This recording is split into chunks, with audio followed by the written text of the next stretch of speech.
had been guessing from hints and suggestions. It is important that the nation should know and realize certain things.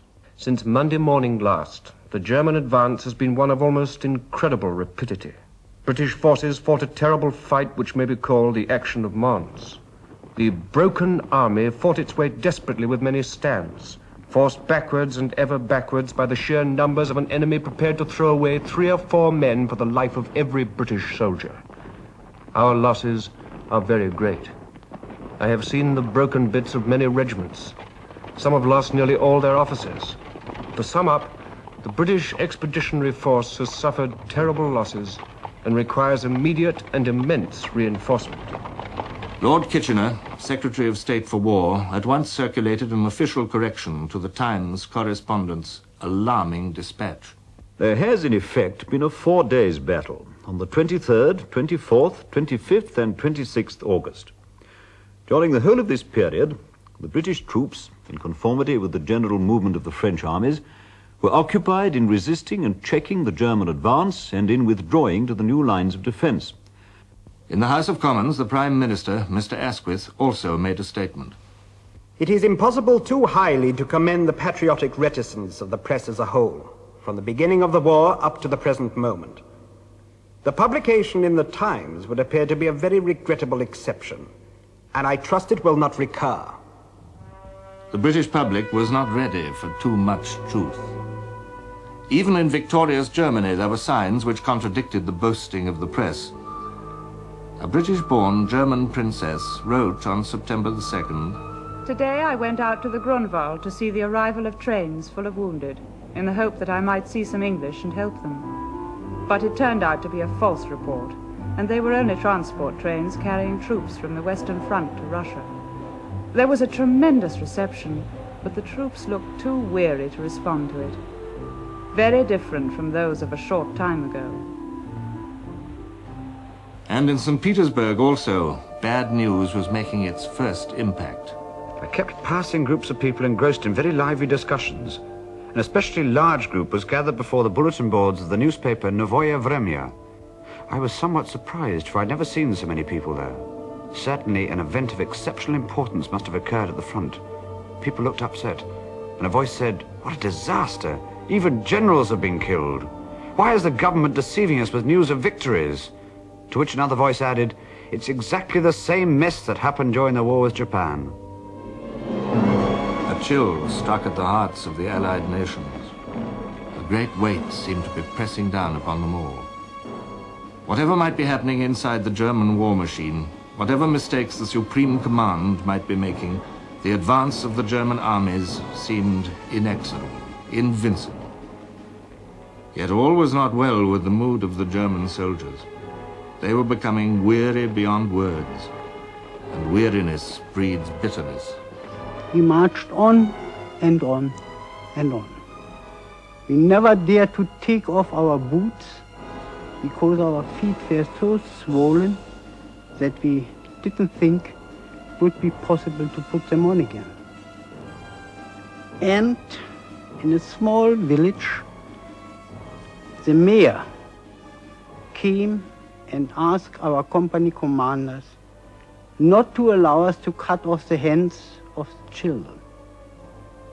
These were atrocity stories which he heard about the German army.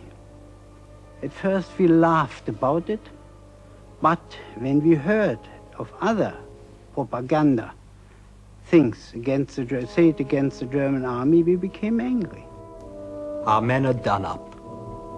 The men stagger forward, their faces coated with dust, their uniforms in rags. They look like living scarecrows. They march with their eyes closed, singing in chorus so they shall not fall asleep on the march. The certainty of early victory and of a triumphal entry into Paris keeps them going. It is the delirium of victory that sustains our men. And in order that their bodies may be as intoxicated as their souls, they drink to excess. But this drunkenness helps to keep them going. The British Expeditionary Force passed through the deep forest of Compiègne, pausing to fight a rearguard action at Villers-Cotterêts. Let us shortly after we passed a place called Villers-Cotterêts, which, when the nearness of Paris began to penetrate our tiredness, and we noticed the kilometre stones at the side of the road. But gradually we were getting nearer and nearer to Paris, 25, 24, 23.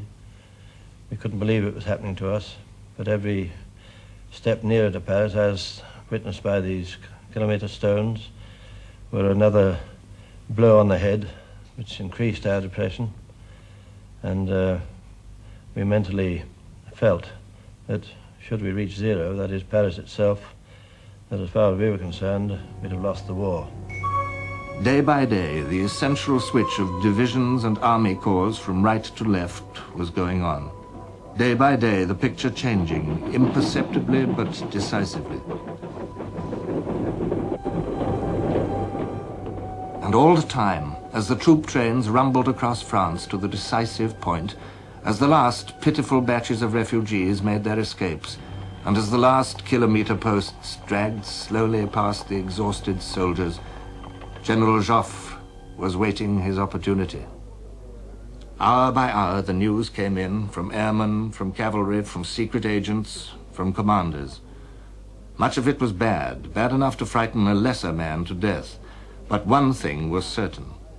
The German right wing, General von Kluck's mighty First Army, was not, after all, going to encircle the Allied left.